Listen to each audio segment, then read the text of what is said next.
McKee, and I'm the chair of the Land Use and Waterfront Committee. This meeting is called to order at 6:34. Tonight, we are joined by District Manager Jesus Perez and Assistant District Manager Brendan Burr. Members of the public, you can raise any questions or comments that you have through the Q&A feature of Zoom. If there is time following the committee's discussion, we will field questions from the public. Jim Collins has volunteered to take minutes. Thank you, Jim. We will now take attendance by roll call.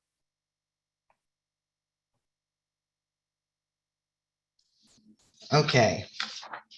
Committee members, I will call your name and you will unmute yourselves. When your name is called, please say present. I will announce if there is quorum. Jim Collins. Present. Okay.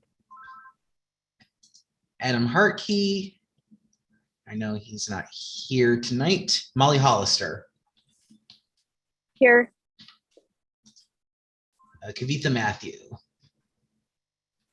I know Kavitha is not present tonight. Sandy McKee. Present. Wells McGalley. Present. Jean Santoro. I do not see Jean yet. Larry Shire. Present. Ann Seligman. Here. Lou Sapersky. Yo. Sandro Sherrod. Present. Letty Simon. Okay, Letty's not here tonight. And Kathy Thompson. I do not see Kathy, but we do have a quorum. The agenda for tonight's meeting was distributed ahead of time by the board office and appears on the screen before you. If there's no objection, we will adopt the agenda as stated.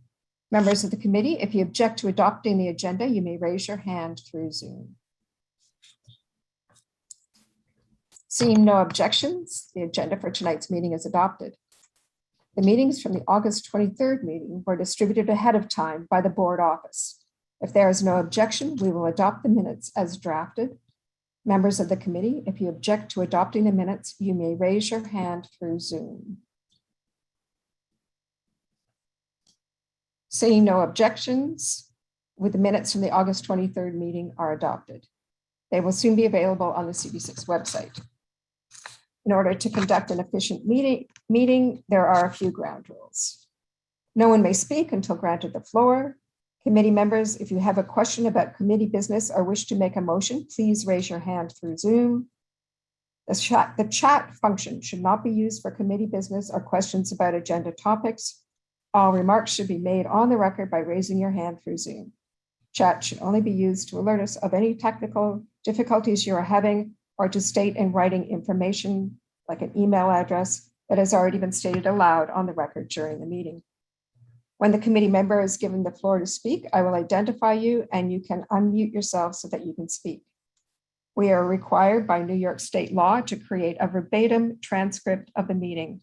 So please keep your questions and comments succinct and germane to the discussion. All right. Tonight, we're having an update from the Department of Design and Construction on the East Side Coastal Resiliency Project, known as the ESCR, and Desiree is going to give that presentation. Thank you, Sandy, and thank you, Community Board 6. Let me share my screen. Okay.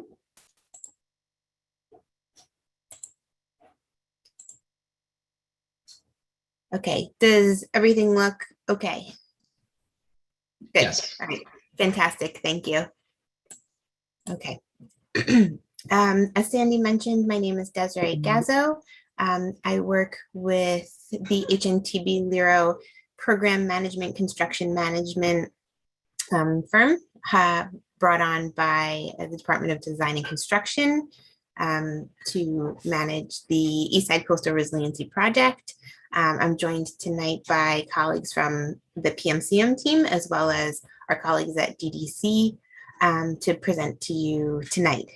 We haven't been here in several months, so we are just going to give a very quick overview of the project, 1 or 2 slides, just to bring us to where we are.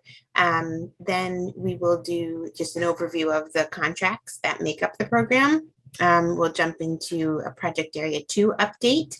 We'll do a quick project area 1 update, since that is just starting. So again, we've given full presentations at the CAG and CB3, which are available on the ESCR website. But we do have just a few slides on that. We'll just mention a few community engagement and hiring resources. And then there's only one bullet on the what we've heard slide. So we'll start. Okay, so to start off our presentation, as many of you know, we have 3 projects which make up the Escr project. We have project area 2, which is the CB6 and the CB6 district. That's the area in this pinkish orangey color to the north. Project area 1, which is primarily East River Park to the south. And then the parallel conveyance project, which are these kind of red lines that kind of go through the project inland of the riverfront. And then this is the flyover, the DOT flyover project, which is another project associated with Escr. So again, just to give everyone a very quick overview of the general scope of the project, reorienting ourselves, this is the northern portion of the project, project area 2. So project area 2 consists primarily of above grade flood protection. So that's the wall that if you pass by the construction site, you will see in construction, and we have some photos here tonight as well. And then once we get past 14th Street into project area 1, the flood protection is below ground, and that's the orange line here. So that's the raised bulkhead, and then the raising of East River Park. And then when you get to the southern portion of project area 1, the wall then becomes above ground again, kind of terminating at Montgomery Street. So again, just to give a quick overview, all of these materials are online, and I can provide specific locations if anyone is interested. An overview of the contracts. So for project area 1, notice to proceed was recently issued in August of this year. The tennis courts and ball fields, as well as amphitheater and barbecue areas, are still being permitted through parks through the end of November. The compost area location is being restored to a passive lawn area to offer recreational amenities while the construction of Escr begins in project area 1, and I'll have more on that in a bit. And then park closures will begin on November 1st. For project area 2, as everyone is aware, we are very much in construction. The project areas are Astrolevy Playground and Stuyvesant Cove Park north of 20th Street, which includes the Solar 1 area, which was the first area that the contractor started construction on about a year ago. And then parallel conveyance, the bid advertisement is scheduled for November of 2021. So for project area 2, I included the rendering of where we will be in a few years. So again, just to orient everybody, up at the north is Astrolevy Playground. This is Stuyvesant Cove Park and the ferry landing, and then Murphy Brothers Playground down to the south of project area 2.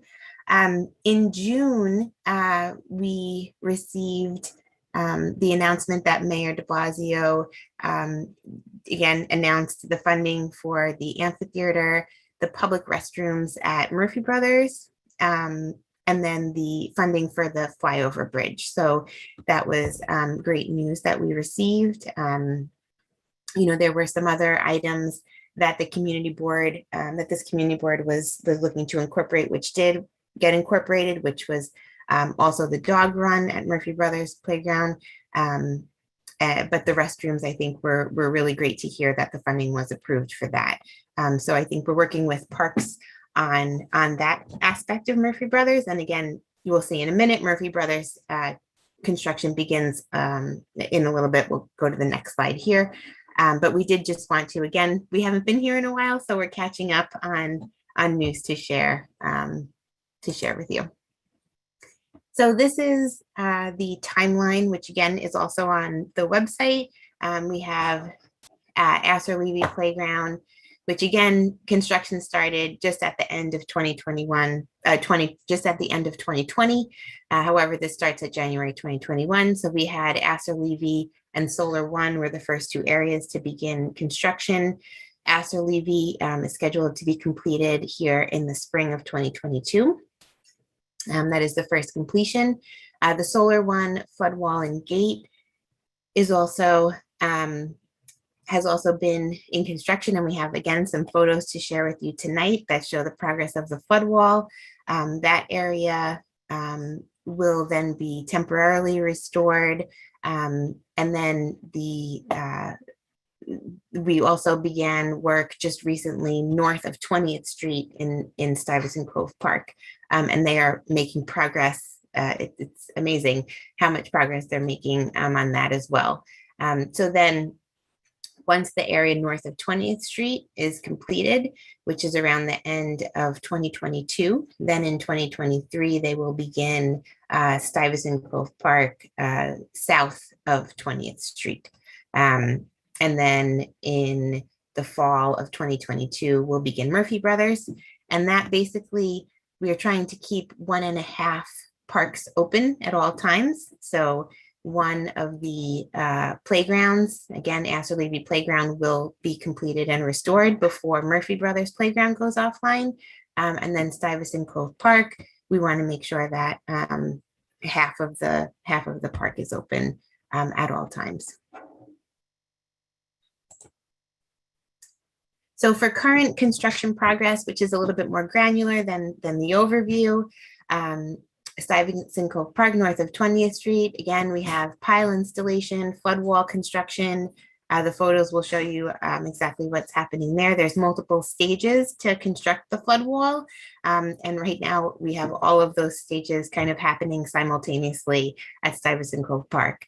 The East 23rd Street intersection, which I'm sure many of you are familiar with, the construction there flips between the north and south side of that intersection. So the contractor will do as much work as they can on one operation, and then they have to flip to the other side to then do the same work, and then again flip back and forth because we don't want to close down the intersection there. So I think in a couple of weeks, the traffic will then switch back to, I think it will switch back to the north. Again, so it keeps kind of going back and forth, but we issue an advisory before the traffic shifts occurs. So that way, you know, everyone is aware when that's going to happen. We have the traffic enforcement folks there. And I think several people have said that they've become quite friendly with the traffic enforcement agents that, you know, as they cross in the same location every day. I know school's back in session now. So, you know, the construction is ongoing there as that's the location where the wall kind of cuts across. The West Service Road, which is number 3 here. So the sidewalk there is again under construction, and they're progressing with the work there. Astrolevy Playground, pile installation. They've started doing some drainage work and curb installation. So again, you know, moving forward for that spring opening. And then we have Con Ed is doing some work in the Avenue C and East 20th Street between East 18th and East 20th Street. And that work is not necessarily ongoing when Con Ed is available to work or when they choose to work. That is when the construction happens there. So we show it as a construction zone. However, that area is primarily open.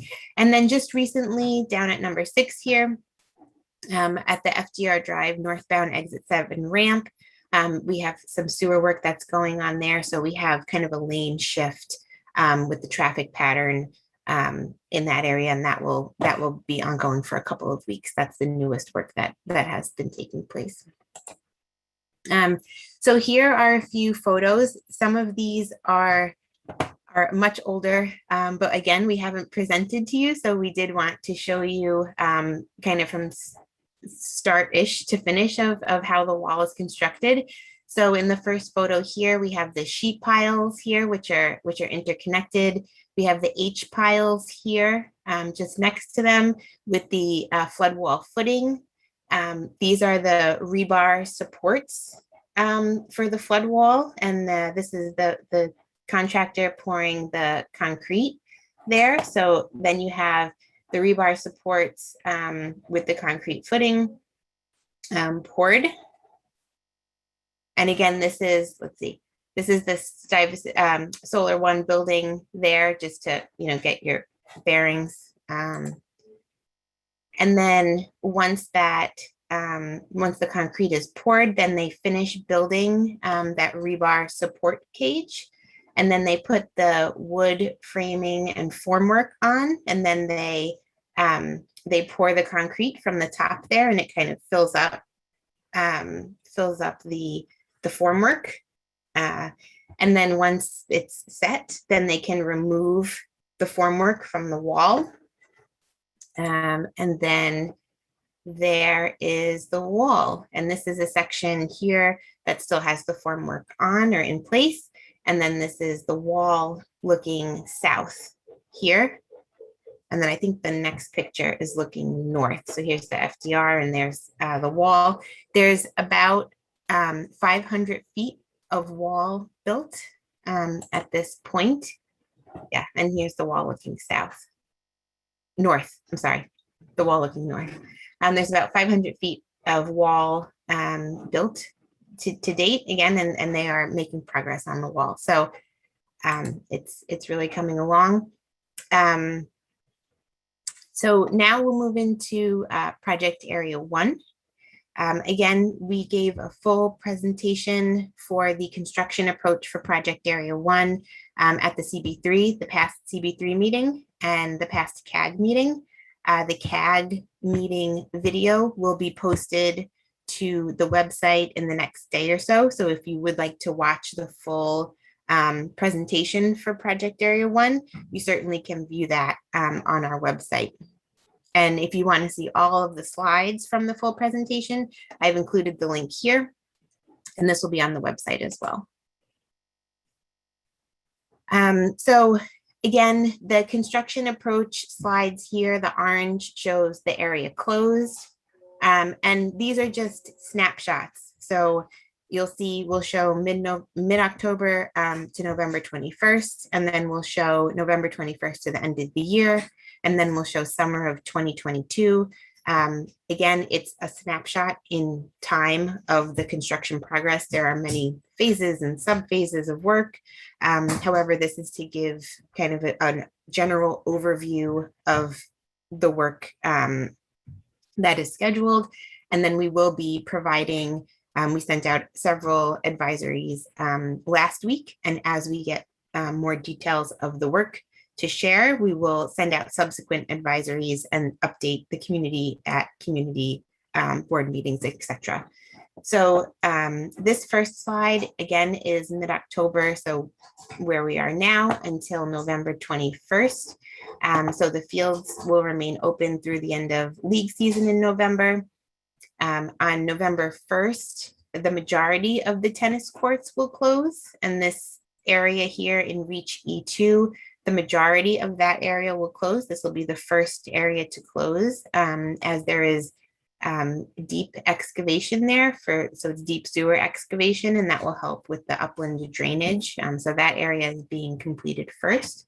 Again, I didn't include all the slides here, but there are in the full slide deck, there's a kind of a benefits slide and kind of some of the reasons why these certain areas are moving forward first. So if you can take a look at that. And then the 4 tennis courts to the north, they will remain open till November 21st. The shared use path or the greenway will be fully closed to the public by November 21st. It will be available for Parks Department and emergency vehicle access. So the shared use path is the major conduit for the construction vehicles to access the length of the project. And there will be work in the northern portion of the project here, even though there will still be access to the park. There will be work in the northern portion of the project, and then at the tennis court area, and then in Reach C here, that's the compost area that is currently being cleared by DSNY. The compost area is being relocated, and then that is being restored as a passive lawn area. November 21st till the end of the year. So November 21st will mark when a majority of the southern portion of the park will be closed for construction. Again, by the 21st, that open space area will be open. There will be 24/7 access to the ferry via the Corlears Hook Bridge entrance, and there'll be a pathway there. So you'll have access to the ferry and to the open space area. Again, closures start here, and then the northern portion of the park will be open and available to the public. And then by summer 2022, the Pier 42 deck is scheduled for completion, and that's a Parks and EDC project. So that will offer, again, some additional recreational areas for the southern end of the park, while, again, construction is primarily in that southern area. And then the northern area will still be open. So online, we have the full presentation, which goes through the 2026 full opening of the project area 1, but we did just want to provide a little update on what is coming in the immediate future, since we know everybody in both districts use both park spaces. Again, we will be providing, this is a snapshot here of the Greenway Detour for Project Area 2. We will be providing similar illustrative maps for the pedestrian and bicycle detours and access for Project Area 1. As those are communicated to us, we will communicate them to you. Again, there will be, a larger kind of detour for the Greenway, and then pedestrian access into the park will vary through the different park openings as they go online and offline. But again, we are coordinating with DOT and Parks, and we'll provide updates as we have them. Interim recreation, we have the links here to the Parks Neighborhood Recreational Resource webpage. That is also on the homepage of the Escr website. So if you go to the homepage of the Escr website, and I have a screenshot of it in the next page, there's a direct link that brings you there. Again, this presentation will be online, so you could also click, when it's posted, you can click directly on that link. And there is a larger Parks Interim Rec presentation that we've referenced here as well. And that includes improvements that they're making in area parks, etc. For community engagement, okay, there we go. We have a link to the Escr website. Again, so this is the homepage here with all these colorful stripes. If you just scroll down once you get to the homepage, these are kind of the quick links, and you'll see the Parks Neighborhood Recreational Resources. We have New York City DOT street closure map. So there are quite a few resources here that are directly on the homepage. Otherwise, you can navigate the website through the tabs up at the top, and there's different information there as well. If you need to contact us, the contact tab is at the end. The inquiry tool is viewed by myself and the community engagement team, as well as our community construction liaisons. They have access to that as well. You can sign up for the weekly construction bulletins, advisories, and newsletters. We have a community engagement page where we list links to the community board meetings, or the community board websites rather, and then to the CAG meetings. And then we have community construction liaisons, both in Project Area 1 and Project Area 2. Our Project Area 2 community construction liaison is Nadine Harris, who I think some of you should be familiar with. And then we just recently had Joyce Sin join us for Project Area 1. And then we, in addition to the electronic and website updates, we do post on-site updates as well. Some Section 3 and MWBE opportunities. Again, this is on the Work With Us page on our, if you go under Contact, the Contact tab, there's a Work With Us page, and we have a significant list of resources for Section 3 and MWBE opportunities.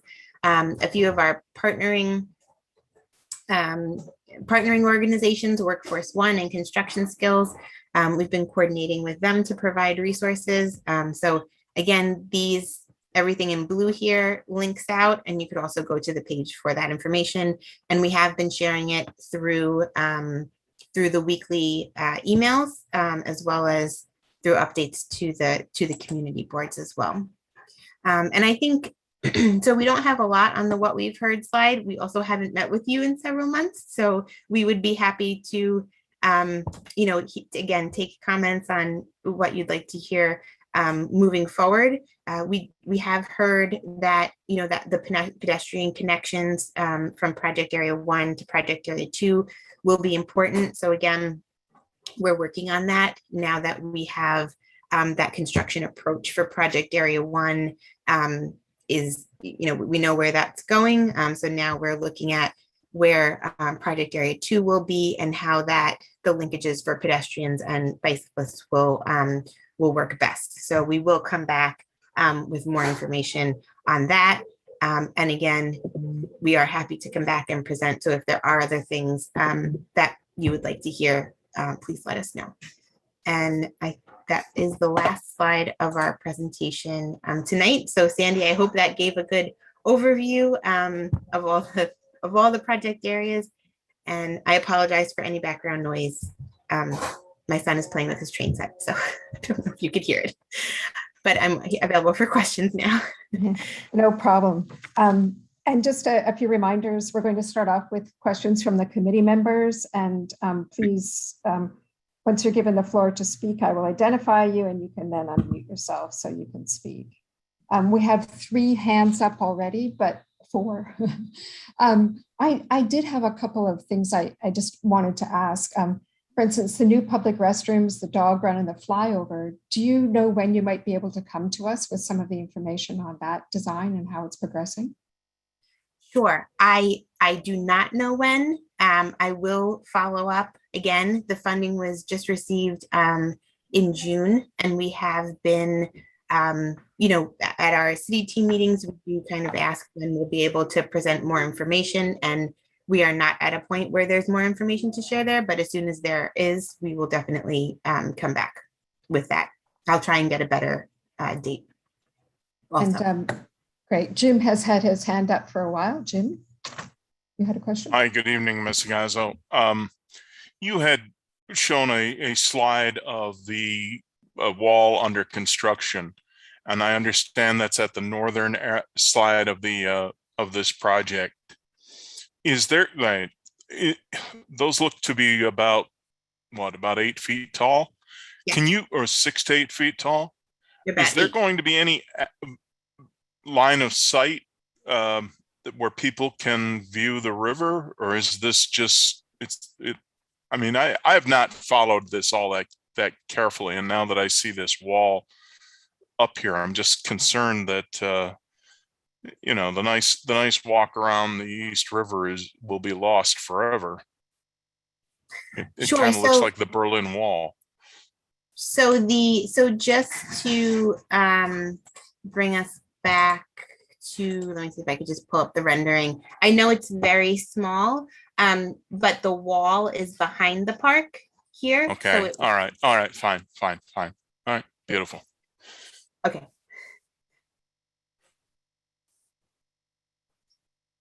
And then we'll just I'm sorry. One other question was the amphitheater down at Corlears Park. That's not in our district, but is that ever going to be restored? That's why Yes, they so had the dog Halloween parade this past weekend. yes, so the amphitheater will be rebuilt. It Okay. is part of the current design, and then sorry, the canopy B&O structure. crashed with Erie. That's all right. I'm so sorry. Don't worry about it. No problem. We like to be a family-friendly community Sorry. board. Um, sorry. The please, the amphitheater structure is included in the existing construction project. Okay. And then the canopy structure is being funded kind of separately. So that work, that design is being completed. And we'll have more information on that, as again, that was part of the funded portions from the mayor's Very good. announcement. Very good. Yeah, and then so that will be kind of woven into the project. And finally, one last question. Mhm. You have where you have these walls up. Let's assume the worst happens and the water actually comes over the top, Mhm. because I've experienced this myself in my own personal life, where a river has exceeded the dikes, as it were. Are there sluice gates built into those gates so that the water can be allowed to recede? Because if it's not, the water will sit there. Sure. So sorry, just backing up. The project area 2 and project area 1, those are kind of more of the surge protection elements. Those are the flood walls. And then they help with kind of the sea, flooding the area. And then the parallel conveyance project, that deals with the interior kind of stormwater sewer infrastructure and hardening that and creating, again, kind of redundancy for water that would back up behind the wall and in the neighborhood. So it would be allowed to flow out once it's in. It's not going to be stuck behind the flood walls, assuming we get the worst. Right, so it would help with that drainage. It wouldn't necessarily, again, depending on what kind of storm we have, and we have a really great illustration, and we can put the link to the parallel conveyance illustration in. If there's storm surge and the area on the sea kind of riverside floods, it kind of won't be able necessarily to come out, but the interior drainage would help with any flooding that either exceeded the wall or, again, from rain flooding on the opposite side of the wall. So that would assist with that area. Okay, thank you. Okay, Larry. Hi, Desiree. I'd like to circle back to some questions which were raised a year ago with regard to observations which I had made from the ferry dock about the deteriorated condition of the bulkhead wall, which has gaps in it. I attended a meeting on Thursday last week of the Stuyvesant Cove Park Association, and one of the attendees here, Dina Elkin, described a continuation of the condition in which there is subsidence in front of that wall where the dirt underneath is missing, and nobody is being allowed to do any gardening in there because it is deemed by the gardeners at Solar One to be an unsafe area to go into. Since this was brought up a year ago, I was wondering if this has been investigated as to the causes, whether it's a DEP, a faulty sewer line that's leaking, or in addition to missing blocks from the bulkhead. Sure. So it is an EDC. It is an EDC issue. I know the bulkhead that is adjacent, close to the Solar One building, that work is being, that area of the bulkhead is being restored or fixed. I don't know the exact reconstructed in coming up here with the Escr work, but I don't know if you're referring to areas that are below that, but EDC would be pursuing those portions of the bulkhead. Well, as of last year, it didn't look like this was even part of the project to remedy the problem south of the ferry gangway. Oh, south of the ferry. Yeah, that's an EDC. EDC would need to speak on that. We can follow up with EDC though. Does EDC have any representative here tonight who could address it? Not that I'm aware of, unless there's someone on that I don't know. Oh, okay. So this is obviously a life and safety issue if it isn't remedied as part of this project or ancillary to this project. That's why I wanted to mention it again. Now, with regard to the timing of the construction of Solar 2, where do things stand now? Again, Solar 2 is an EDC project as well. So EDC would have to speak to that.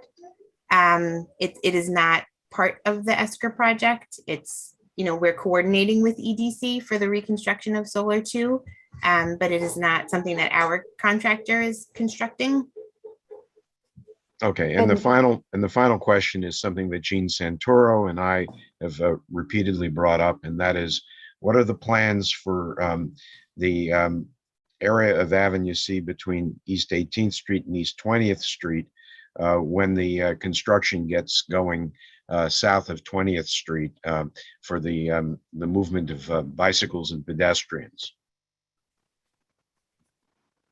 Sure. So there is the detour that we have for the bicyclists, so that will still be active. Yes. Yeah, and may I just mention that you have to get to 20th Street in order to detour to 1st and 2nd Avenue. So if you're coming up Avenue C, there isn't anything that I've seen in plans to date that show where there will be a pathway, a detour pathway for this this 2-block segment. We've discussed possibly putting it under the FDR Drive and moving the construction materials a little bit further east to allow enough space, 10, 12 feet for the path. Do you have any idea where that stands in the planning? Because we're getting hard up against it in the spring.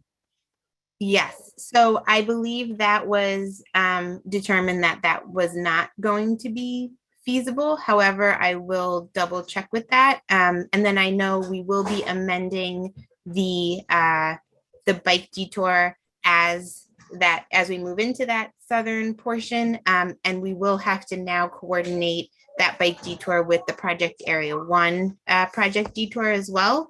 So we will be issuing updated bicycle and pedestrian detour plans, again, as that comes on board, which we still do have a bit of time for here at the end of next year. That southern portion will come on board. So we do have, this year to look and see where that bike detour will go.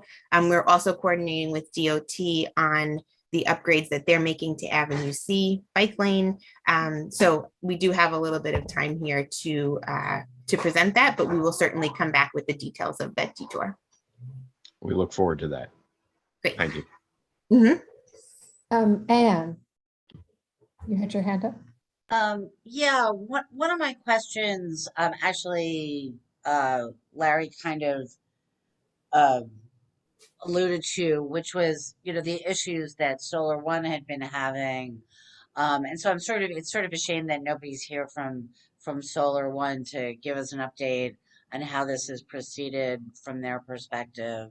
I saw Dina in the participants, not participants, in the attendees list a little while ago. Maybe she could put something in the Q&A. Yeah, that would, or if Sandy, I mean, Actually, there are several notes here from Dina, and it's if it's okay, I'll read these now. It says the north portion of the bulkhead is getting a new cap and railing right now, but no repairs are being made to the bulkhead itself, from what I know. The north section of the bulkhead is not damaged as far as I know. It is the bulkhead near the ferry landing that has severe damage. Also, our understanding at Solar One is that the construction will actually be extending south of 20th Street to allow for the construction of the deployable gate, with an additional third of the park getting closed before the end of this year. This is what the contractor has told us. I don't know, Desiree, if you want to, do you know if that's the case, or I can continue reading? There are some other items. Yeah, here. Sandy, I think I please read the last comment. Okay. Yeah. And it's not clear when the Solar One blacktop area will be open to the public again. At the moment, our understanding is that the electricity and water service to the current building has once again been shut down, and we will need to use the building during the winter. If you could please explain the plan regarding these. Thank you. Sure. So it is so we are having a coordination call with Solar One and EDC in 2 weeks. I think it's the beginning of November to discuss all of this. As it is, again, our understanding that the utilities are all functioning. So we are going to, again, continue that conversation with Solar One here in the next week or so, because we do understand that the winter is approaching and they will need to use the building instead of the trailers that they have been using. So we have, the coordination call is set up and on the calendar. The blacktop area will be temporarily restored again once the work, again, this is my understanding, that the blacktop area will be temporarily restored again once the bulkhead work that is being finished up by Solar One is completed. And again, we will be discussing this more next week. And then there will be minor work that will have to be done, yes, just south of that 20th Street intersection for the gate that is there. And we are looking as to what the project limits of that gate work are, again, to discuss with Solar One in that meeting that we have scheduled in a week or two. So that is what I'm also trying to understand as well. So we are meeting with Solar One in about a week to review all of those items to get a better understanding of them, and meeting with the contractor in advance of that meeting, again, to understand that footprint of work for the gate. Great. It would be great if either you and or Solar One, if you could update the board office on how that meeting goes and how that comes out. Yes. The only other thing I wanted to say was I really appreciated those couple of slides about how the wall is actually built and sort of the steps in it. I thought that was like really interesting. Infrastructure, so thank you for including those. Yes, you're welcome. And I don't know if you've been reading the newsletters. We do issue them only quarterly, but we have been trying to present a little bit more about the construction process in the newsletters. Typically the DDC newsletters aren't as, I guess, narrative as we've been trying to make them for Escr. So if you haven't, they are all online and they do have kind of photos, and we're trying, to explain the piles and items a little bit more. So we'd be happy to, explain more at these meetings as well, if that's interesting. And Lou, sorry, you're on the far side of my screen, so you're the last on my list here. Lou? I'm going to pass my question. It wasn't important. Hopefully it was answered. Okay. And it does seem like maybe the next time you come, it would be great to have someone from EDC here as well, and probably DOT. I know they're all related to this project intimately, so it would be helpful to hear from everyone. Yeah, and it has been a long time since we've heard from you. It is nice to have these. We may ask you back next month as well, just to get an update on how things are going. And Mhm. especially as there are several items that are still in design, that it would be nice to hear more about. Yes. And we also had one question from the public. They asked when Astrolevy would reopen. Sure. Astrolevy Playground is scheduled to be open this upcoming spring. So spring of 2022. And I guess, did we have any other questions from any of the attendees? We have No, one the question from a member of the audience who has raised their hand and seeks the floor. Or would you prefer that they type their question in the Q&A? That would be helpful if they wouldn't mind doing that. I'm not sure who it is who's. All right, Mr. Paul Tropea, could you please type your question in the Q&A so that it can be addressed?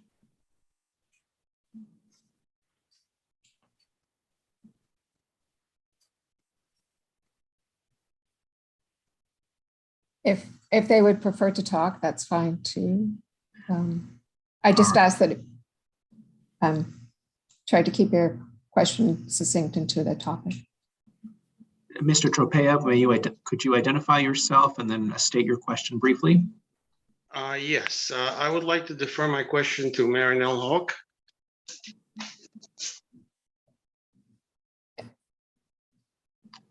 Okay. Is that someone else who's attending? Yes, Ms. Hawk, if you would identify yourself, please, and state your question briefly.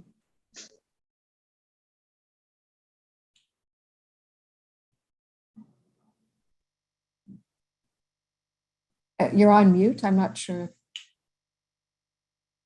Yes, I must unmute.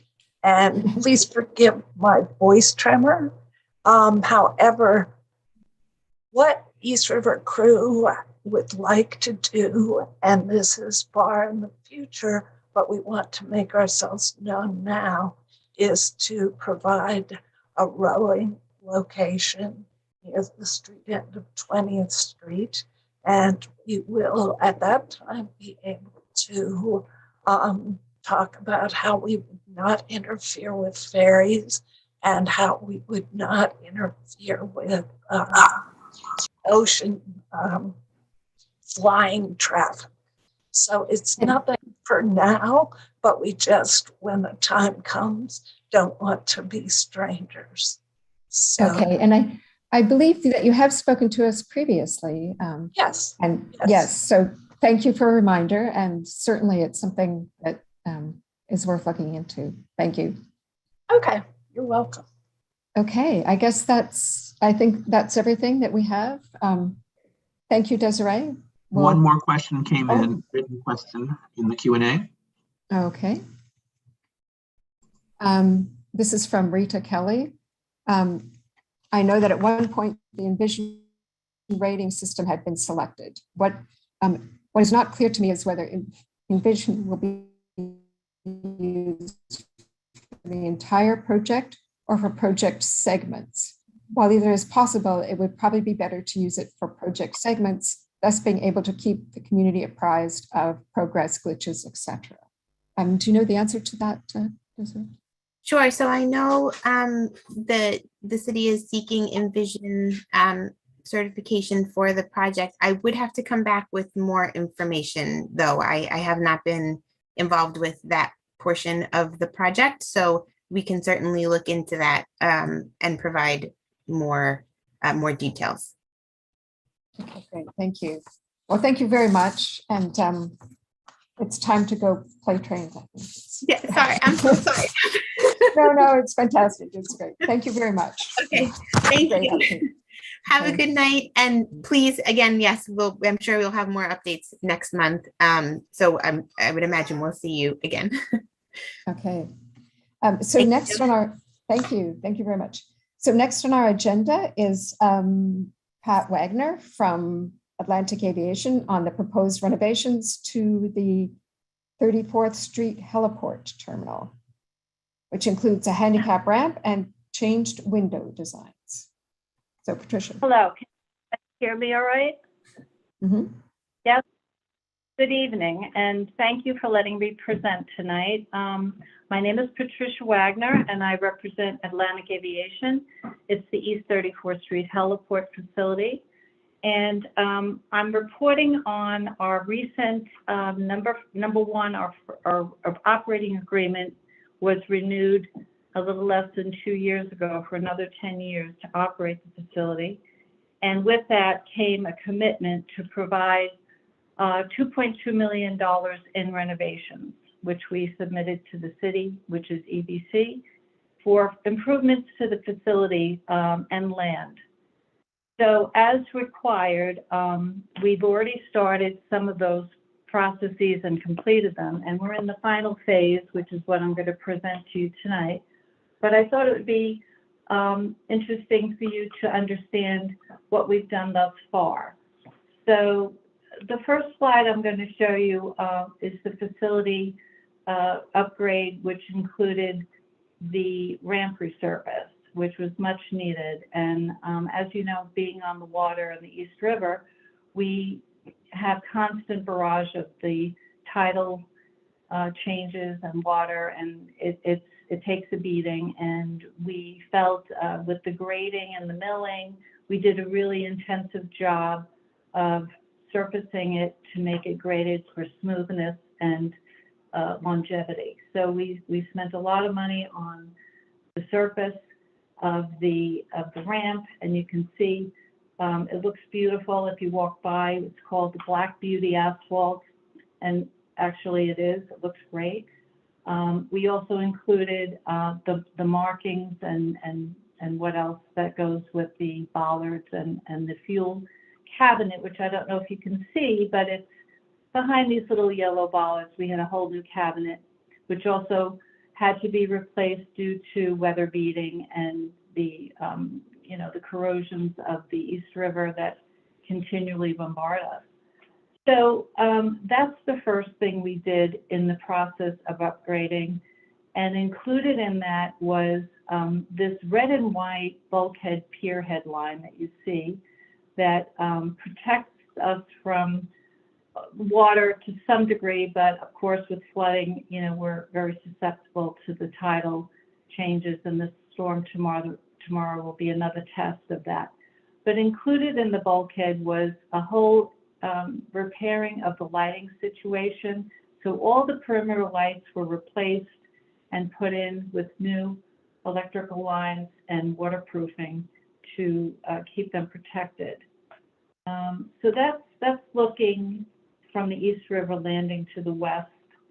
The red and white materials used are not wood anymore, but a man-made corrosive, non-corrosive recycled material, which should last much, much longer than our previous bulkhead.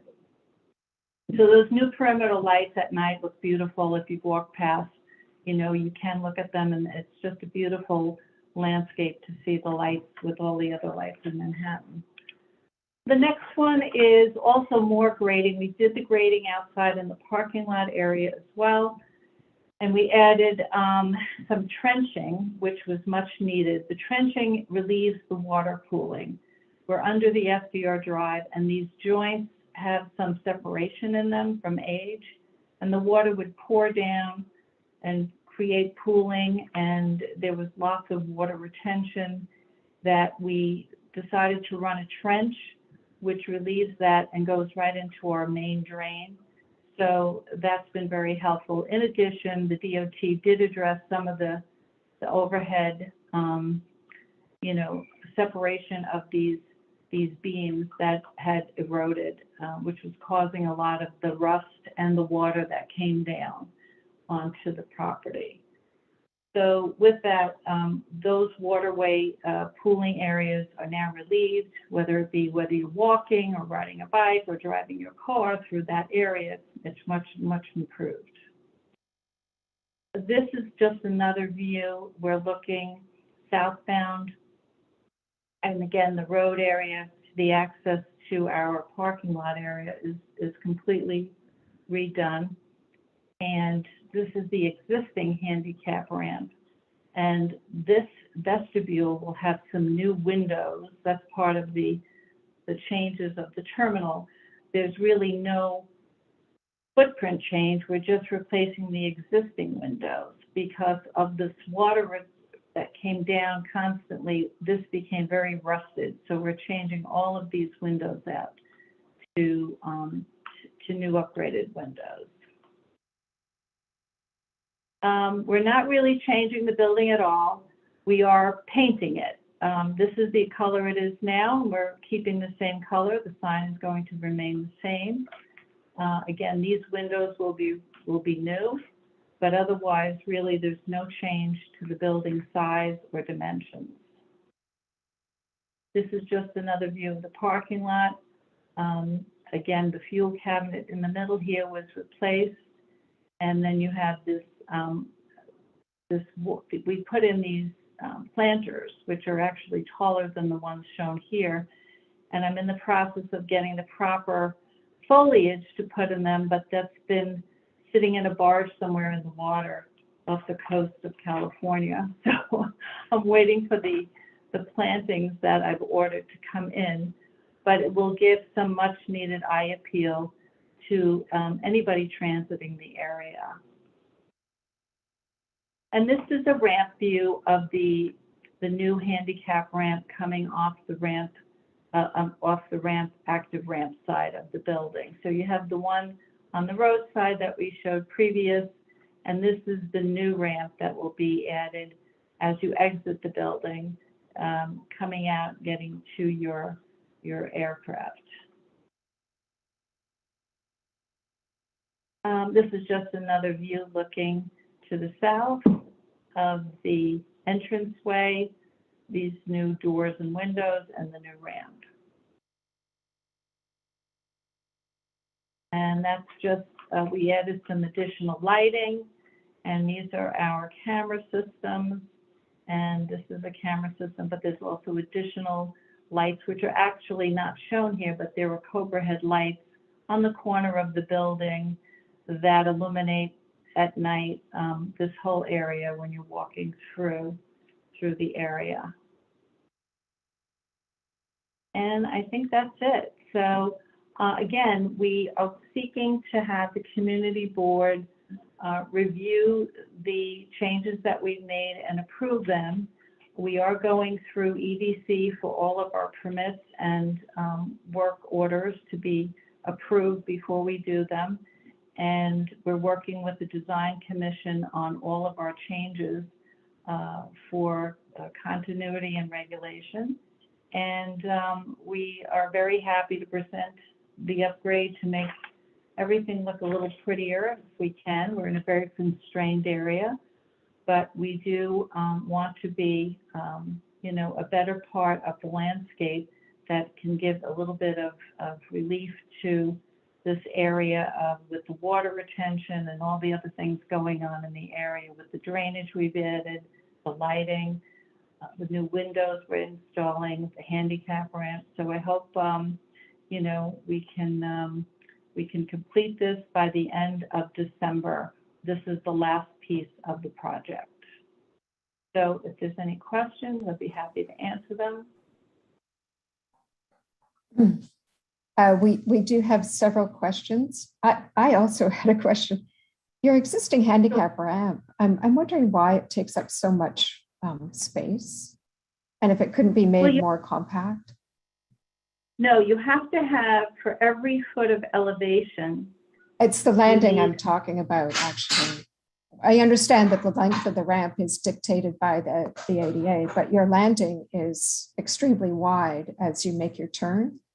So I'm just wondering why that couldn't be made tighter and give back some of that space to the roadway and to the public side of the building. Well, it's contained behind these two pillars. So you couldn't, if it doesn't come out any further than those. So if you go Maybe back. If you go back to, one of your previous slides, it would, like right there, see how wide that is at the top of the ramp, at the landing portion? Oh, this piece here. Yes. Well, yes. so have to have, that's part of the elevation. We had to make the turn, and we had to stay within the line of the building here. So we are actually inside the line of the building. It actually gets more narrow here, but we're completely constrained. So we couldn't go any further here towards the east because of the fencing. So I don't want to get into the weeds here, but I think it probably could be tighter, and it would just give more space back to the roadway. That's all. I'll let people ask questions. Yeah, I think.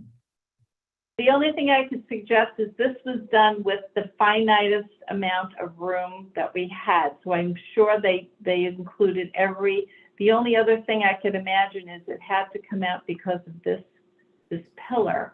If it was in further, this pillar would be. I was thinking they could tilt it, just tilt it and make that landing smaller and give back that extra space to the public side. But it's a detail. I'll let, I think Lou has a. I'm always space. So, but I can bring it up to them with the construction of the new one, the same thing where we have to be very conscious of the amount of space it would take up. But I will ask them about the return here. You're talking about this piece here. Right. That seems like it could be much smaller and it would give more space to the public side. And so you have to have 4 feet for the size of a wheelchair to get a ramp. So there's a lot of technical jargon that goes into that I can probably find out and get back to you on, for sure. Great, thank you. And might I just ask, when you're going in front of the PDC? Yes. Do you know which? Gail Ross at EDC has us on the calendar for the 15th. We've been approved already for the improvements, but she wanted an additional layer of she wanted the community to understand exactly what we were doing. So we've presented several times on the heliport. So this is the final phase. Again, nothing is really changed except the the exterior. We're going to put new windows, which are the same. The building doesn't change, but we did do these improvements and wanted to present them for everyone. So it's the November 15th meeting. November 15th. Okay, thank you. And Lou, you had your hand up? Yeah, I just wanted to find out, the contract for this heliport was renewed 2 years ago. Yes. Were there any changes in days of operation or the number of permitted operations in the renewal? No, it's 28.8 is the number of capped, 28,800 operations. It's not changed. Hours of operation are 8 to 8, Monday to Friday, no weekends. We don't do any sightseeing. So nothing has changed as far as the hours of operation or the cap. Is there something else you were referring to, or is that the only thing? The 28.8 number doesn't gel with the record of the day of the time that the contract was last renewed. That was limited to 28,000 operations a year. No, I saw your question on that from the original or operating agreement. It's always been 28.8. I can show you that in writing if you want to come in and stop in one day. That was a point of discussion at the time. Ted, the operational document said 28.8, but the committee noticed that the operational limitations before was 28,000, and the 800 was regarded as an error in printing. That's what it was presented to us as. I want to find out if that in fact was done, because that was not the committee's understanding. Okay, I can get back to you on it. Bianca has the original contract. I also have the original contract with terms from the previous. So it's never changed. It's always with 28.8 is the operation. So that translates, just so everyone understands, that's 14,400 helicopters. So we're nowhere near that. We don't, an operation is an in and an out, okay? we're about 70% below our normal operations for the past 2 years due to COVID. So, you know, we're building back slowly, but even before COVID, we were only at 16, I think it was 16.5 for operations, which would be about 8,000 helicopters a year. So we're way below what that normal number is. We're running, like I said, 60 to 70% lower than normal for the past, well, 2020 was really bad, but 2021 is shoring up to be pretty much the same. We're up about 10% from 2020. So just so you understand the operation number. But I will get back to you with the actual number in the contract from our previous operating agreement to the current and give it to you in writing if you'd like. Please, I'd be very grateful. Thank you. Thank you. No Anne, you problem. had your hand up.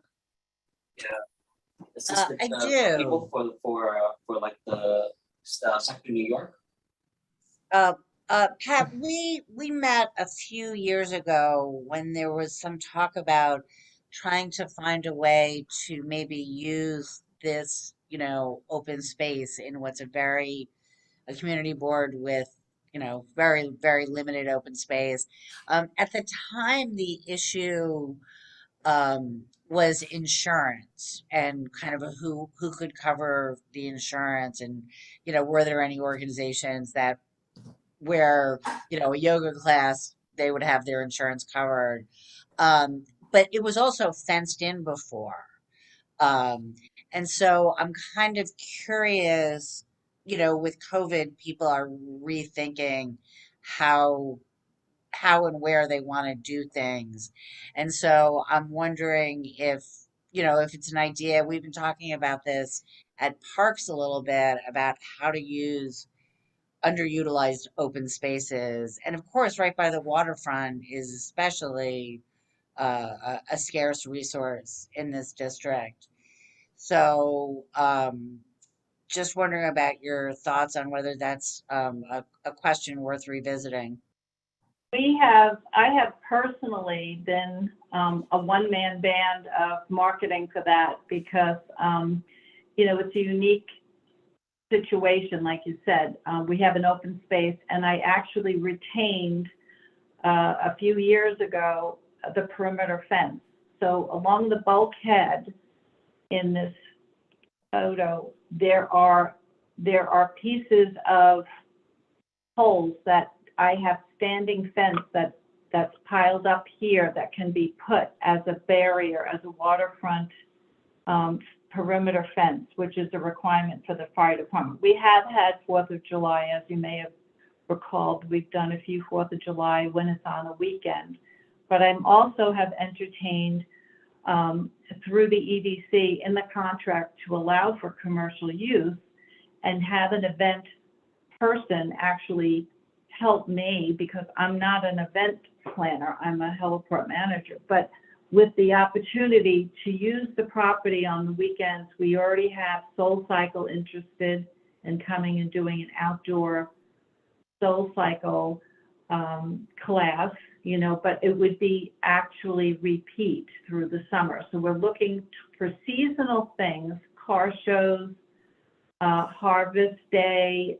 This time of year, you could have, you know, a farmer's market with, you know, pumpkins and all sorts of wonderful things for kids. We wanted to do a night at the movies. You'd come in and we could have a projection movie. We could do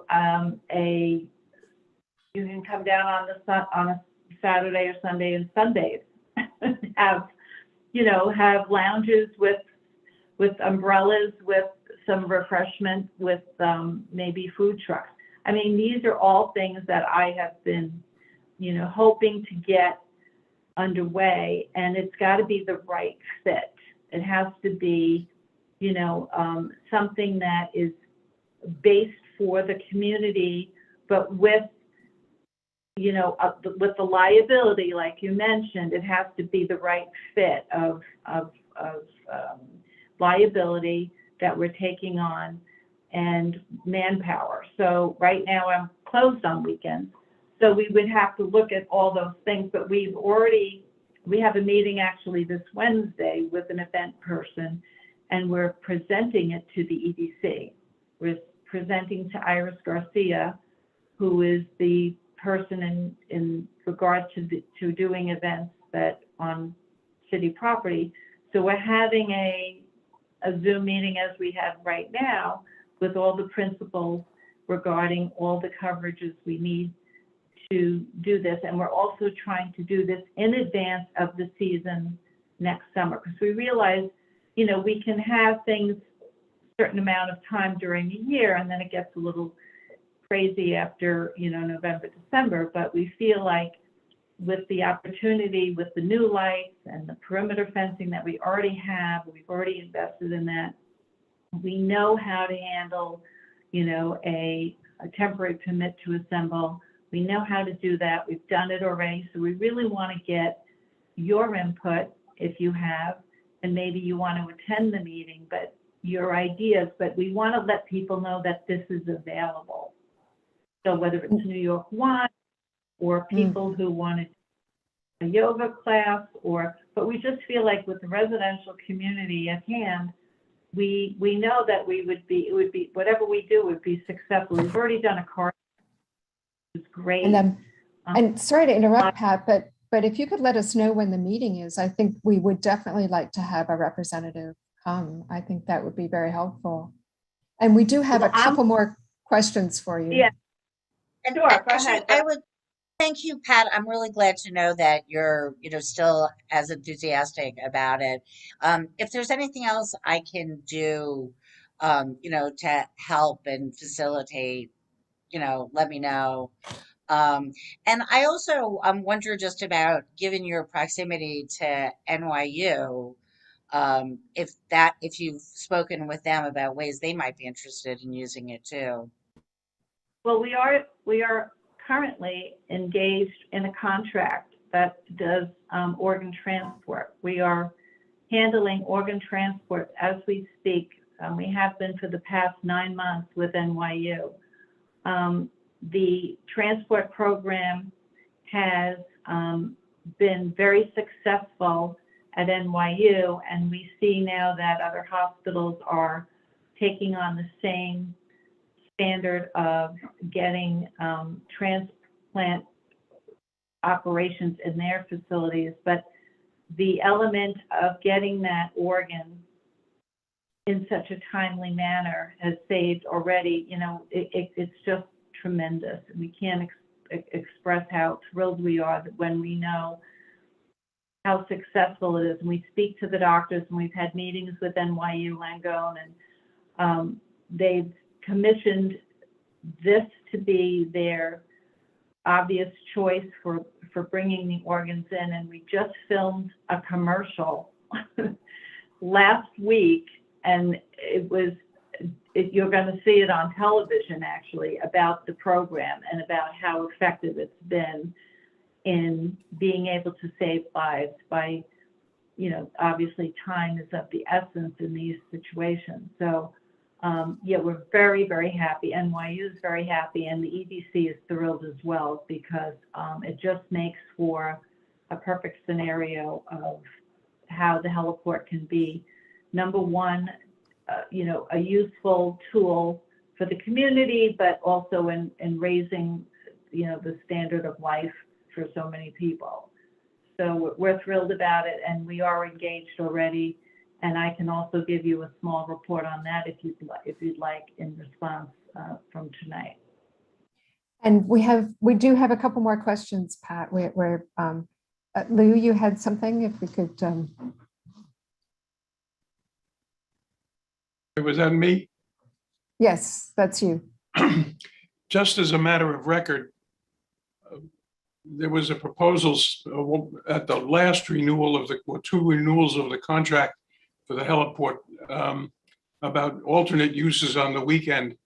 And it was the position of the committee that it was extremely dangerous to have non-aviation uses on weekends.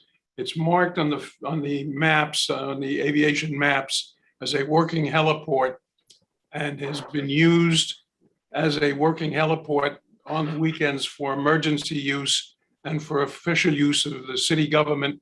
And it remains extremely inconsistent and incompatible to have non-aviation uses on the weekend. And Lou, I know that was discussed, but I think there were some other options also discussed. Molly, you have your hand up? Hi, yeah, thanks, Sandy. Hi, Pat. Hi. I'm less interested in the programming on the weekends or any other time, but and I'm disappointed to see that you are using renderings like of the area, because it doesn't look like that. I mean, the outside of the heliport area, you know, I know it's mostly DOT property, but it's really unsafe, and you know, it's not pretty. And even with those small lights and a little bit of a few plants, it's really not, you know, it's not a good, it's one of the least safe and the least inviting areas of our whole waterfront. I would just, I know I say this to you for like about 15 years, Pat, but if we could see improvements for the community on the outside area, all those improvements, the majority of the improvements you showed us tonight were all on, you know, for the you know, I don't think it's just a handful of people that use that heliport in our community. And I just would like to see more of, you know, the aviation and EDC, I suppose, to give back to the community in the surrounding area. It's really, you know, unsightly and it's unsafe. So you know, you've heard me say this, and I think Lou said it over and over throughout the years, but you know, it's the same story every time, and it still just continues to kind of be a sore, you know, just an ugly spot with a lot of large Ubers there, large you know, vehicles, SUVs, not these small compact cars that you're showing in these renderings. So that's just my comments there. We have so many constraints. Now, the FDR drive also doesn't look this good underneath. And this is a rendering, you're right. But, you know, we're underneath this roadway that's spewing rusty water on us all day long.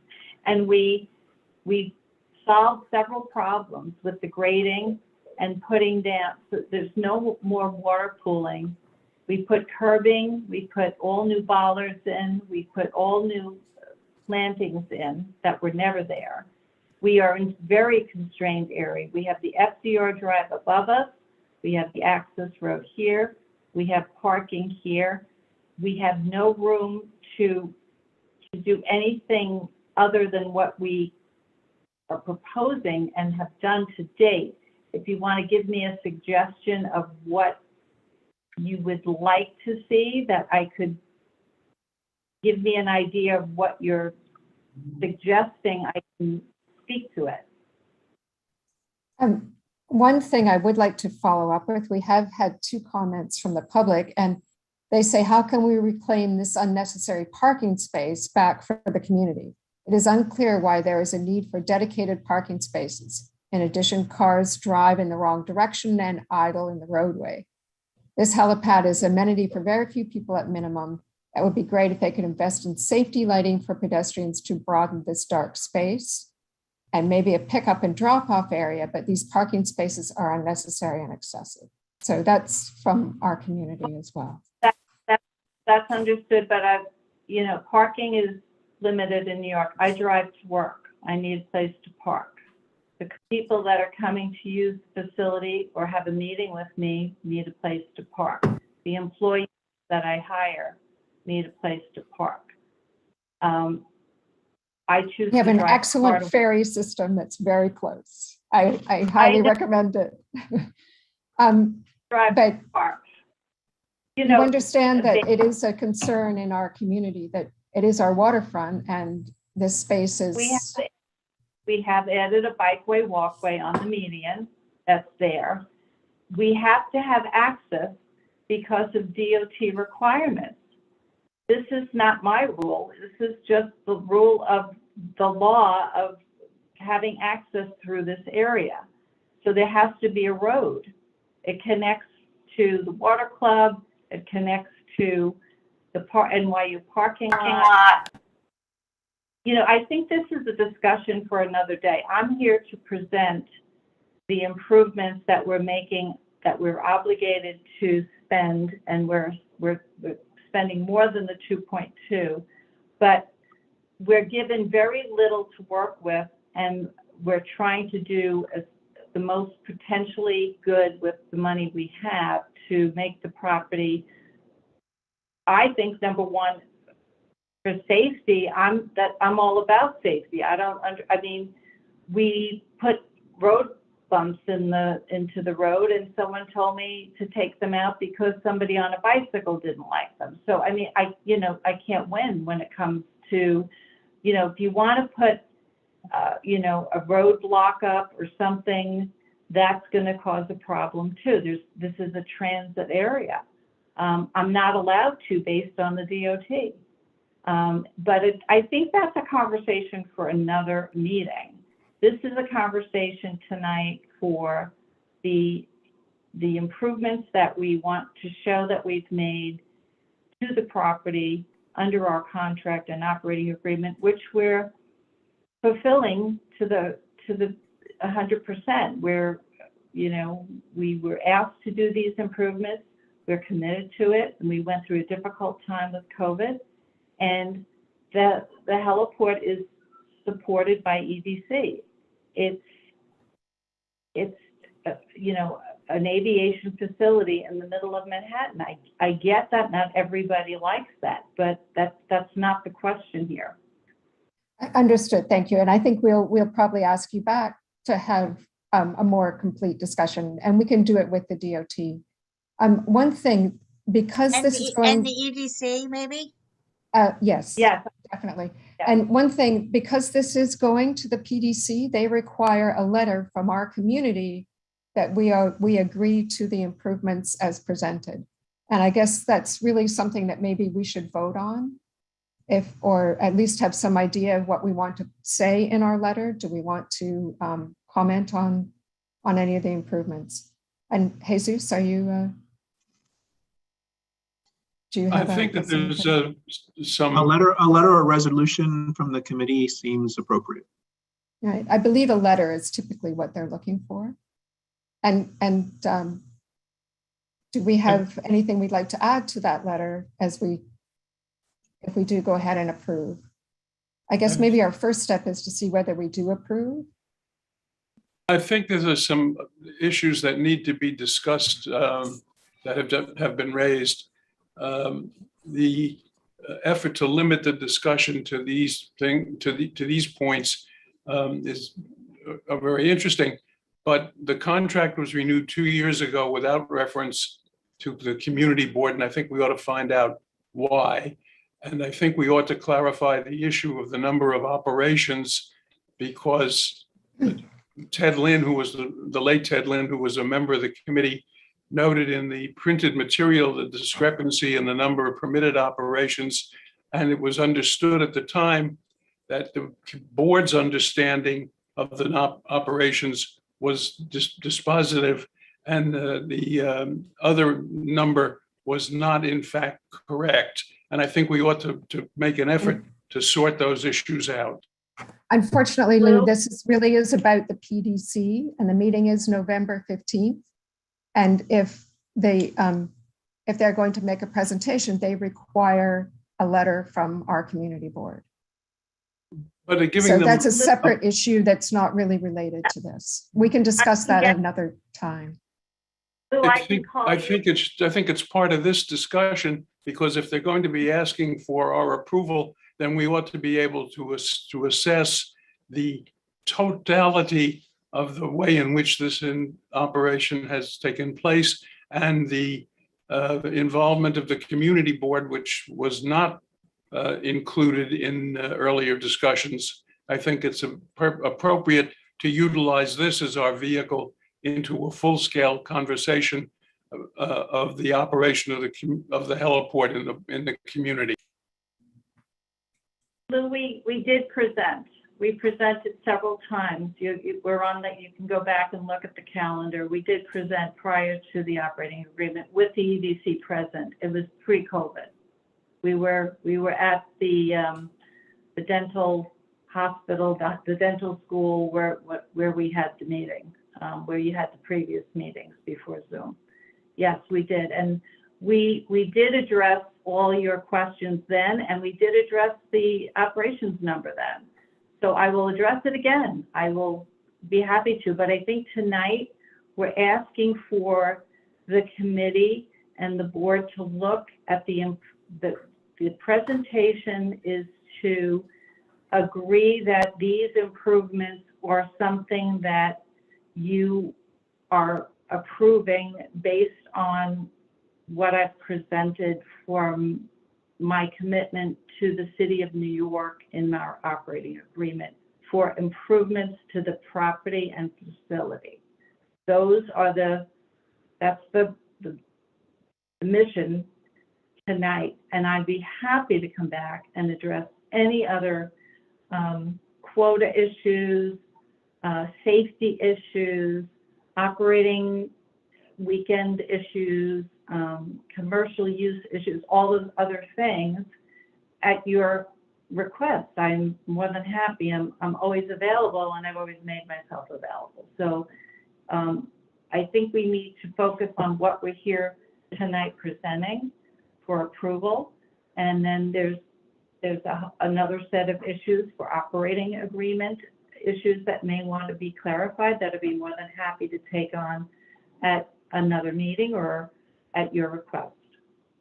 I think a decision on this ought to be held off until we hear from the EDC at the next committee meeting, so that we have a full understanding of everything that's supposed to be happening and everything that was agreed to in a prior agreements, to make sure that we're dealing with a situation where everybody is content with the data at hand. Okay, Lou, everything that was presented tonight was what EDC agreed upon, and we were presented to you prior to the operating agreement being effective. So the improvements were in the agreement prior to its execution. And now I'm showing. Sorry, Wells has that the floor. Could you please let her ask her question? Thank you. Wells, go ahead. Hi, thanks. Hi, Pat.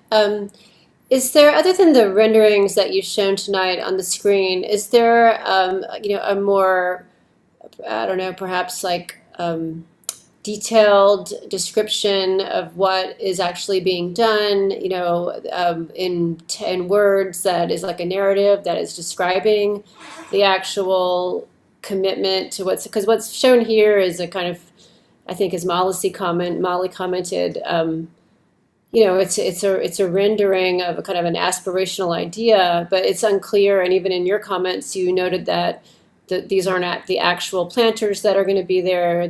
These aren't the actual plants that are going to be there. So I think it would be helpful for us to understand, what is actually, what is the list of things here that is actually being committed to, and a little more detail on that would be helpful. Maybe kind of an itemized list that the board could review. Okay, we have construction photos from everything from the trenching to the asphalt to the milling. I have construction slides from every process that was started to finish. Right. Well, photos, might supplement this conversation, but I'm asking if there is like a narrative, a list, a bullet pointed list of what these specific improvements are. This amount of linear feet of planting at this particular height. It's something that we can really understand exactly what this $2.2 million is being spent on. And actually, Pat, maybe if you were to share with us your actual presentation to the PDC, that would answer those questions. Right. So we submitted everything to the EDC for approval. So EDC has everything. Shasakir was our architect and our design consultant, who is the master plan of everything. He had to approve everything. He had to submit everything for permits. I have detailed plans on everything. I mean, I could send you hundreds of slides of approvals that EDC had to look at and review and approve. So do you want me to send them through EDC to you, to the committee? Because Bianca has everything, Bianca Sosa and her team, or I could send them directly to you from my emails, you know, from my head. So either way, there's a huge bulk of drawings, renderings, architectural design.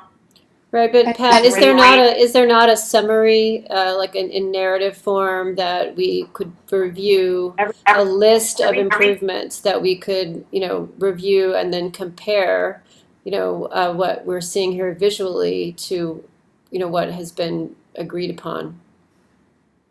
Yeah, that's absolutely available. And if I could just interject, you are submitting to the Public Design Commission, is that correct? Yes. They have a Gail? format that's very clear. If you were to send that to us, we could take a look at it. We don't need construction documents. That if you send us the presentation that you're making to the Public Design Commission, I think that would be extremely helpful. And that might answer a lot of these questions. Everything into the whole, right, that gives you everything. It gives the commentary, it gives, you're right. Absolutely. That's the perfect. All right, I can get that. Absolutely. And Actually, Anne has her hand up. Anne, do you have something to add to the discussion, or? You know, I was going to sort of make a suggestion that if we're doing this as a letter,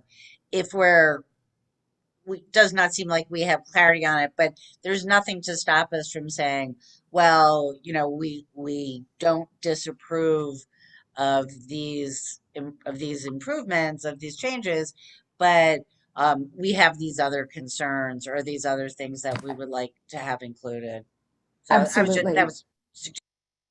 I mean, we can say we're, you know, appreciate that the money's being spent and that it's moving forward, but we also would like more public amenities, less parking, something that's on the public side of the building. We could add that into our letter.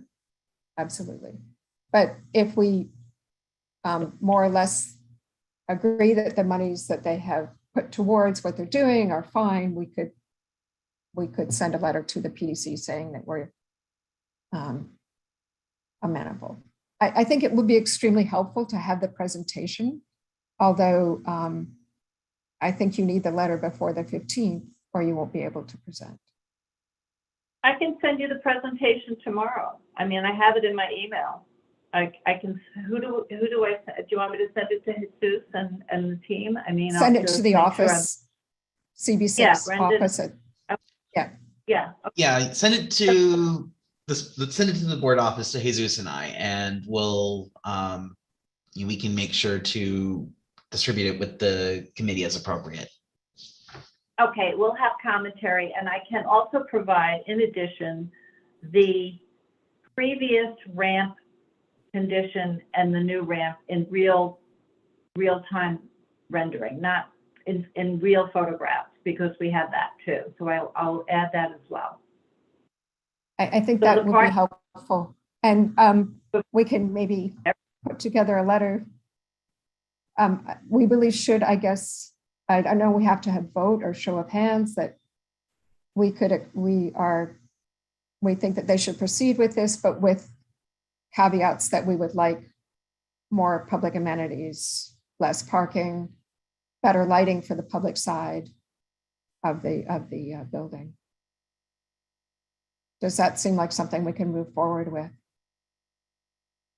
I think we should also find out from the Economic Development Corporation why we weren't notified from day one that this process was underway, and that we should have been involved as a community board advising EDC from day one and why we're being brought in so late in the process. Okay. And how, I don't know, do we need to take a vote? How about we do it if we have any disagreements with the letter that I proposed, that people raise their hands? How about that? Matt, I also suggest that this has to be referred to the full board because we don't act by letters. Our bylaws require that we act by resolution. And that's laid out very clearly in the bylaws, so that we have to refer a decision in resolution form to the next full meeting of the board. And actually, the PDC does not accept resolutions. It wants a letter. So other community boards do it this way. And yes, we can bring it in front of the full board. Absolutely. We will. I believe we'll have time to do that before the 15th. Yes, the next full board is November 10th. Yeah. So Sandy, is there a motion to write a letter? I guess if that's the process, yes. Second. The bylaws require that we submit this to the full board in the form of a resolution. We don't write independent letters because that commits the board or speaks for the board. Our bylaws are very clear on this. Jesus, how have we handled other recommendations to the PDC? I believe we have had resolutions, but I would need a minute or two to check. And the resolutions. How about a resolution that cites a letter? Is that? I've gotten a letter that says it's whether it had been the change when we changed. I'm trying to think of what the situation was. It was I think it was the resolution to have the operating agreement be the special permit for the second, for the operating agreement to go forward. So I do have a letter from the community board for several different things. The most recent one was for the operating agreement for the next 10 years for EBC, as we came before the board and the Waterfront Committee to present. We needed your approval for that as well. We and do we're have happy a record. to do a resolution. A, that's fine, whichever. We have a record of a resolution from 2016 commenting on the replacement of the fence at this, and that was in resolution form. So let's have a resolution of support of the changes with the caveats as described at the meeting. We've had someone, can someone second that or bring that up from the floor? Second. Okay. All those in, I guess. A roll call vote. I will conduct a roll call. Roll call. So when I say your name, please say whether you are in favor, oppose, abstain, or abstain for cause. Somebody state clearly what the resolution is going to say in summary form so that we know what we're voting on. I think you're going to write it, Lou, so we'll leave it to you to say it. If that's the wish of the committee, I'm perfectly capable of doing it. Thank you. Can we have someone just give a brief description of what the resolution would say, please? If I'm going to maybe to start off with, is this a resolution of support? Is this a resolution of no objection? Is this a resolution of objection? Maybe we start with that first. I think it would be Pat. Wells has her hand up. Wells has the floor. Go ahead. Jesus, in responding to your what this resolution is, whether it's like a support or could you just it would be helpful to understand the options. I'm a little hesitant to vote for a resolution in support, although without the detailed knowledge of what's in the full presentation to the PDC and a little more granular information about what exactly is being done. So it could, I would be more comfortable with a kind of not opposed, but I feel like there's just not enough information here to make a good, for, I'm just speaking for myself, to make a really informed decision tonight. Yeah, the most common options are resolution of support or resolution of no objection, which is not as strong as a support, or a resolution of objection. If the committee wants to be more nuanced than that, I guess it could be, but it needs to phrase it in such a way that it's comprehensible. But objection, no objection, or support tend to be the most common things to comment. All right, thank you. Would you like me to? Jim has his hand up. Yeah, Jim? yeah.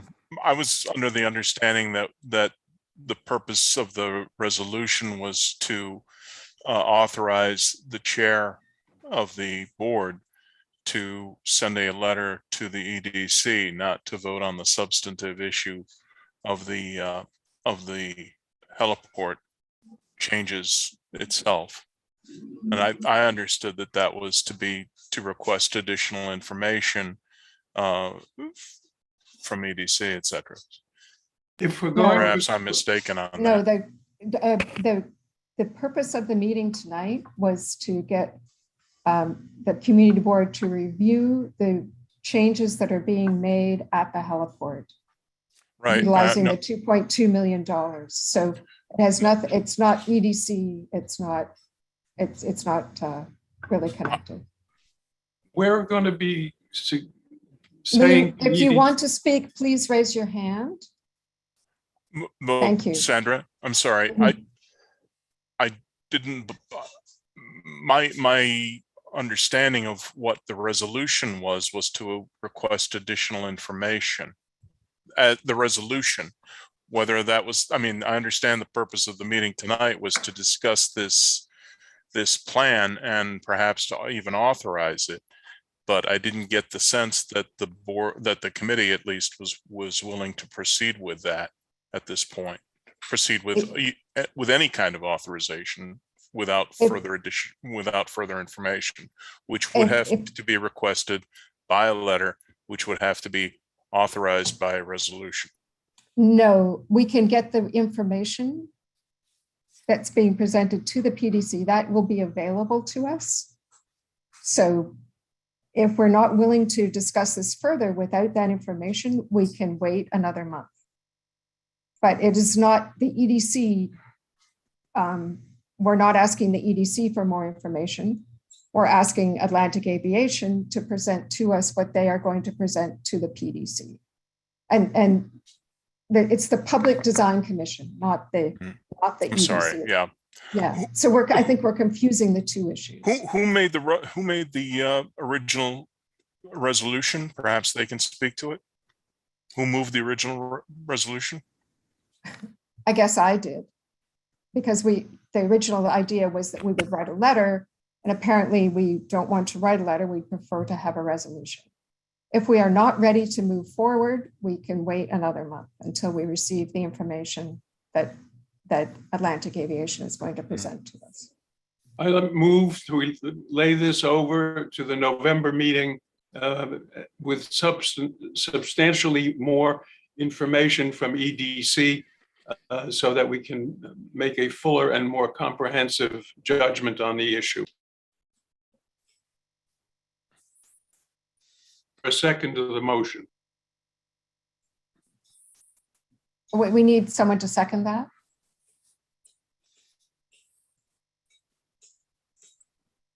So if we do not have a second, that means we are going to move forward with a resolution at this meeting.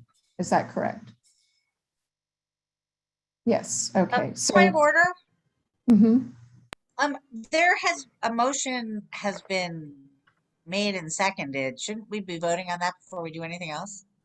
That motion needs to be restated, and there has been some difficulty in restating the motion. So once that is done successfully, then a vote can proceed on that motion. I will make an attempt to restate. So we I believe, have no objection to the proposals that are made, but we do have concerns that we would like Atlantic Aviation to address. Those concerns are removal of parking, creating better lighting. I'm not sure if we had other items, more amenities for the public side of the building. I guess those were the three concerns that we did have. But that we have no objections to the proposals that they have presented this evening. With that motion stated, then it has been seconded, so the committee can proceed to a vote. Though I do see Ann Seligman request the floor. Seconded the motion. Ann seconded the motion. Anne, would you like to go ahead, please? Yeah, the only thing I was going to say is that I would not mind including in whatever is written. I'd like to include something about, we strongly encourage them to continue in exploring ways to use this, to provide public amenities on when it is not operational.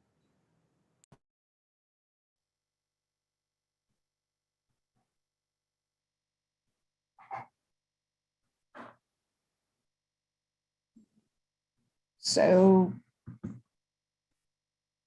are we ready to vote then? Also see that Lou has his hand raised. Lou? I'm sorry, Are I you didn't. ready?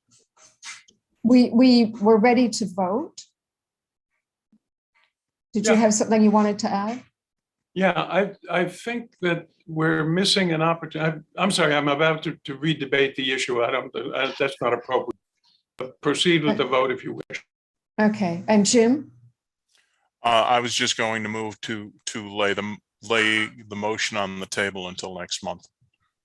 I think we have to vote, and then if it does not pass, then we can lay it over. No, I'm sorry. That's not correct on order.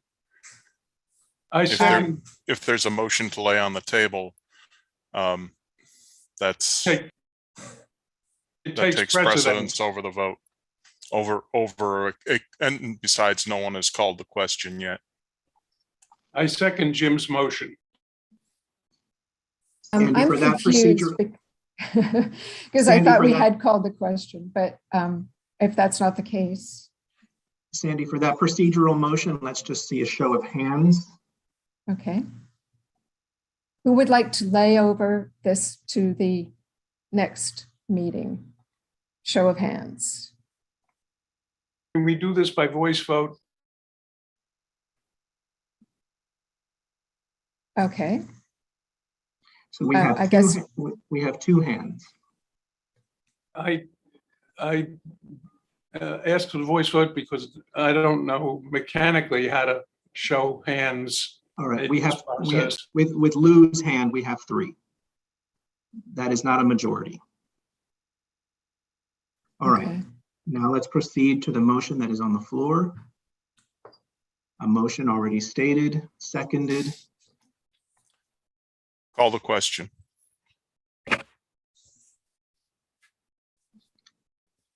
Okay. So when I call your name, please say whether you're in favor, opposed, abstain, or abstain for cause. Jim Collins. Opposed. Molly Hollister. Oppose.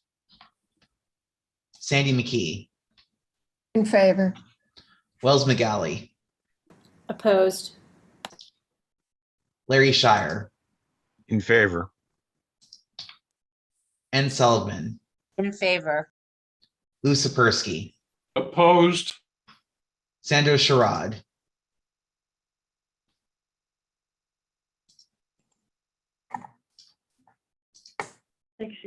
Sandro Sherrod. He is busted. Well, even if he voted in favor, it would be 4 in favor and 4 opposed, but right now it's 3 in favor, 4 opposed. So either way, the resolution would fail. That's not fails. Okay, so we will receive additional information and I guess readdress this next month. May I move that this matter be added to the November committee agenda with supplemental material from the Economic Development Corporation, including addressing some of the other issues that we have talked about during this conversation, because Second. we should have been informed and participated from day one in the whole process. Okay, Lou, let's move including forward renewal. with our agenda. Thank you. Thank you, Pat. We look forward to seeing your presentation for the PDC. If you could please send that to the board office, that would be great. I'll send it out tomorrow. Great, thank you. Thank you. All right. Moving on with our agenda, I think we really need to, we have the Strategic Committee Planning Committee as an agenda item, or actually as a 197A for our November agenda. I recommend that we discuss it then. We've already been here for two hours. So Yeah. and just a brief update on the East Midtown Public Realm Improvement Fund Governing Group. There is money in the fund, and some of that money is going to be used for landscaping for the gardens, the dividing the boulevard on Park Avenue. And also apparently 43rd Street is moving ahead to be a more permanent solution to what's happening on the street there. I believe they have come to transportation to present the ideas. And Molly, you have your hand up? Sandy, I was just going to say the last group meeting was $42 million in assets for the governing group. And then also that the 43rd Street shared street is will start summer of 2023. So in the permanent design, and that's $17.7 million. Those are my numbers to share with the group. Great, thank you. Chair's report. Nothing other than we look forward to talking more about the community strategic planning. Lou, you have your hand up?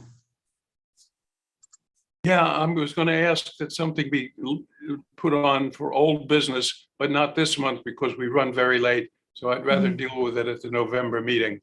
And that was initially discussed with the committee at the May meeting. And if you check the May meeting's minutes, you'll see a reference to it. You can set that up for the November meeting. Right. Any other old or new business?